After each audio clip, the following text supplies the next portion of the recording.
మనం ఒక important case గురించి మాట్లాడదాం. YS Rajasekhara Reddy chopper accident. అసలు నిజంగా దీని వెనక కుట్ర ఉందా, లేదంటే ఇది యాక్సిడెంటేనా? చిత్తూరు జిల్లాలో రచ్చబండ కార్యక్రమానికి వెళుతున్నారు. కర్నూలు ఈ ప్రాంతంలో కూడా విపరీతమైన వరద వచ్చింది. కానీ నేను నిర్ణయించిన రోజున అక్కడికి వెళ్ళాలి. బయలుదేరినప్పుడు బాగానే టేక్ ఆఫ్ అది జరిగింది. ఆ తర్వాత ఏంటంటే ఈ క్లౌడ్స్ అన్నవి చాలా విపరీతంగా వచ్చాయి. ఆ మేఘాల్లో ఈ హెలికాప్టర్ ప్రయాణం. సపోజ్ ఏదైనా వస్తువు ఆ క్లౌడ్స్ లోకి వెళితే అవి కిందికి నొక్కేసే ప్రయత్నం చేస్తాయి. ఆయిల్ లీకేజ్ అవుతున్నట్టు ఒక వార్నింగ్ వచ్చింది. గో అరౌండ్ అని నేను అన్నాను.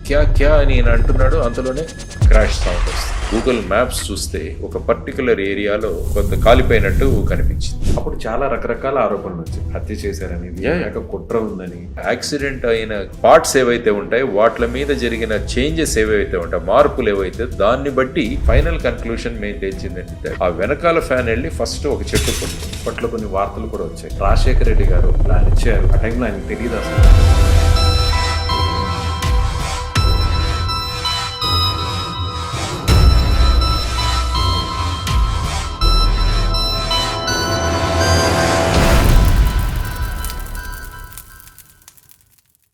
మన దేశంలో ఇటీవల జరిపిన అధ్యయనాల ప్రకారం 60 ఏళ్ల వయసు దాటిన వారిలో చాలామంది మోకాళ్ళ సమస్యలతో బాధపడుతున్నారు. అందులో మోకాళ్ళ చిప్పులు అరిగిపోయి చాలామంది సర్జరీకి వెళ్తున్నారు. అయితే సర్జరీయే దిక్కు అనుకునే వారికి ఎపియాన్ పెయిన్ క్లినిక్ ఒక శుభవార్త చెప్పింది.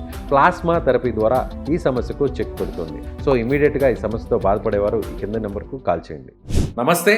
తెలుగు రాష్ట్రాల్లో ఈయన గురించి తెలియని వారు ఎవరు ఉండరు. సిబిఐ జాయింట్ డైరెక్టర్గా అనేక కేసుల్ని ఇన్వెస్టిగేట్ చేశారు లక్ష్మీనారాయణ గారు. మనం ఒక ఇంపార్టెంట్ కేసు గురించి మాట్లాడదాం. అదే YS Rajasekhara Reddy chopper accident. Sir నమస్తే. సార్ నమస్తే సార్. అప్పుడు ఆ టైంలో అందరికీ రకరకాల అనుమానాలు ఉన్నాయి. అసలు నిజంగా దీని వెనక కుట్ర ఉందా, లేదంటే ఇది యాక్సిడెంటేనా అని. సో ఆ కేసును మీరు ఇన్వెస్టిగేట్ చేశారు. దాని గురించి ఒకసారి డీటెయిల్గా మాకు. మామూలుగా హెలికాప్టర్స్ తీసుకుని వారు ఐ థింక్ 2 సెప్టెంబర్ అనుకుంటాను చిత్తూరు జిల్లాలో రచ్చబండ కార్యక్రమానికి వెళుతున్నారు.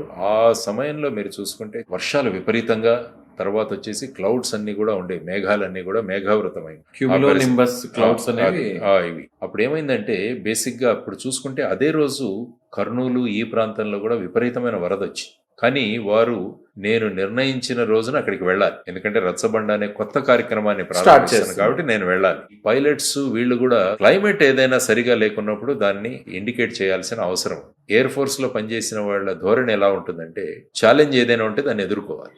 బయలుదేరినప్పుడు బాగానే టేక్ ఆఫ్ అది జరిగింది. ఆ తర్వాత ఏంటంటే ఈ క్లౌడ్స్ అన్నవి చాలా విపరీతంగా వచ్చాయి. ఆ మేఘాల్లో ఈ హెలికాప్టర్ ప్రయాణం. ఎందుకంటే మామూలుగా మేఘాల్లో ఒక విమానం ప్రయాణించినప్పుడే చాలా టర్బులెన్స్ వస్తుంది. ఇది చిన్నది క్యూములోనింబస్ క్లౌడ్స్ అని ఉంటుంది. ఆ క్లౌడ్స్ ధోరణి ఏంటంటే సపోజ్ ఏదైనా వస్తువు ఆ క్లౌడ్స్ లోకి వెళితే ఏమవుతుందంటే అవి కిందికి నొక్కేసే ప్రయత్నం చేస్తాయి. అప్ అండ్ డౌన్ చేస్తాయి, దాన్ని కిందికి నొక్కేస్తాయి.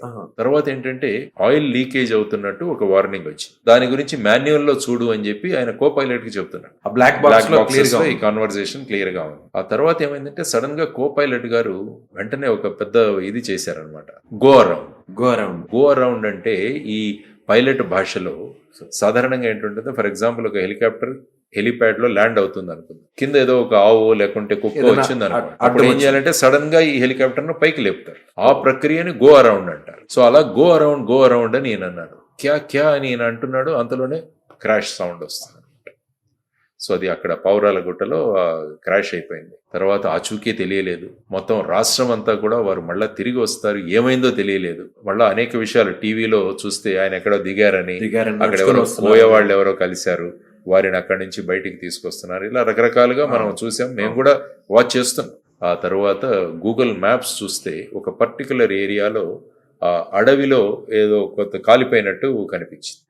అప్పుడు ఇక్కడ నుంచి ఒక హెలికాప్టర్ తీసుకొని ఐ థింక్ రాజీవ్ త్రివేది గారు ఉండేవారు అనుకుంటాను దీంట్లో, గ్రే హౌండ్స్ వీళ్ళందరూ అక్కడికి దిగి ఆ స్పాట్ లోకి తీస్తే వీళ్ళందరూ కూడా అక్కడ హెలికాప్టర్ లో ఉన్న వాళ్ళందరూ కూడా క్రాష్ అయింది. అందులో రాజశేఖర రెడ్డి గారు, తర్వాత భాటియా గారు, ఎంఎస్ రెడ్డి గారు, తర్వాత వాళ్ళ పర్సనల్ సెక్యూరిటీ ఆఫీసర్ ఆయన వెస్లీ అనుకుంటారు ఆయన, తర్వాత సెక్రటరీ సుబ్రహ్మణ్యం గారు, వీరందరూ కూడా అక్కడ ఆన్ ది స్పాట్ ఆ విధంగా చేశారు. It's very unfortunate incident. అప్పుడు చాలా రకరకాల ఆరోపణలు వచ్చాయి. అంటే కావాలని హత్య చేశారని, కుట్ర ఉందని, వాళ్ళిద్దరి మధ్య జరిగినటువంటి సంభాషణలో కూడా రకరకాల అనుమానాలు ఉన్నాయని, దీని వెనక వేరే సంస్థలు ఉన్నాయని, ఇలా రకరకాలు జరిగాయి. అవన్నీ సార్ ఆ టైంలో మీరు ఆ కేసుని టేకప్ ఆ చేశారు. ఇన్వెస్టిగేషన్ లో మనం ఏంటంటే బేసిక్ గా ఫస్ట్ ఆఫ్ ఆల్ హెలికాప్టర్ అంటే ఏంటి, హెలికాప్టర్ ఏవియేషన్ ఎట్లుంటుంది, ఇవన్నీ కూడా హెలికాప్టర్ కార్పొరేషన్ ఆఫ్ ఇండియా అని తమిళనాడులో చెన్నైలో ఒక సంస్థ ఉంది. సో ఆ సంస్థ దగ్గరికి వెళ్ళాం. ఆ తర్వాత వచ్చేసి ఇక్కడ ఏటీసీకి వెళ్ళాం, air traffic control Hyderabad. Weather department కూడా వెళ్ళాం. సో మొత్తం రీసెర్చ్ చేశారు. అన్ని ప్రతి విషయం ఇందులో ఏంటంటే సుమారుగా 4 సంస్థలు ఇన్వెస్టిగేట్ చేశాం.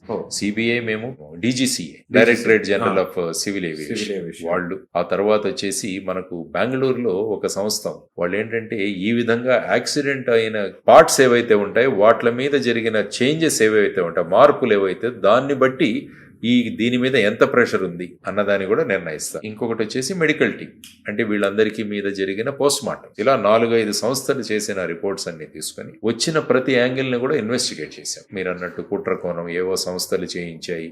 ఫైనల్ కన్క్లూషన్ మేము తెలిసింది ఏంటంటే అది because of it's a purely an accident. Basic గా అక్కడ ఏమేంటంటే టెయిల్ ఫ్యాన్ ఒకటి ఉంటుంది, మెయిన్ రోటర్ ఒకటి ఉంటుంది, వెనకాల ఒక ఫ్యాన్ ఉంటుంది. ఆ వెనకాల ఫ్యాన్ వెళ్ళి ఫస్ట్ ఒక చెట్టు కొట్టుకుంది. అందులో అక్కడ చెట్లు కూడా హైట్ గా ఉన్నాయి, ఎందుకంటే పౌరాలగుట్లో చూస్తే చాలా హైట్. సో అది కట్ అయ్యేసరికి టోటల్ హెలికాప్టర్ టర్న్ అయ్యి ఆ క్యూములోనింబస్ క్లౌడ్స్ ప్రభావం వల్ల అది ఆల్రెడీ కిందికి వచ్చేసింది. వాళ్ళకి తెలియలేదు ఎక్కడ ప్రయాణం చేయాలి, అంత దట్టంగా ఉంది సార్ ఆ క్లౌడ్.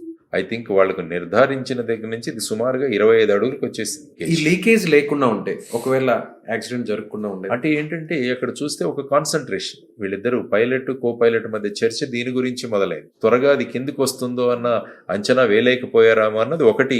నెక్స్ట్ అంటే మీరు అన్నట్లు గో అరౌండ్ అనేటువంటి మాట అన్నారు కదా, అప్పటికి చెట్లు కనిపిస్తున్నాయి వాళ్ళకి చెట్లు కనిపిస్తున్నాయి. అంటే ఎక్కడో మనం దిగిపోతున్నాం, చాలా కిందికి వచ్చేసాం కాబట్టి అప్పుడు ఆయన ఎంఎస్ రెడ్డి గారు గో అరౌండ్ అన్నారు, కానీ అప్పటికే almost they are in the forest.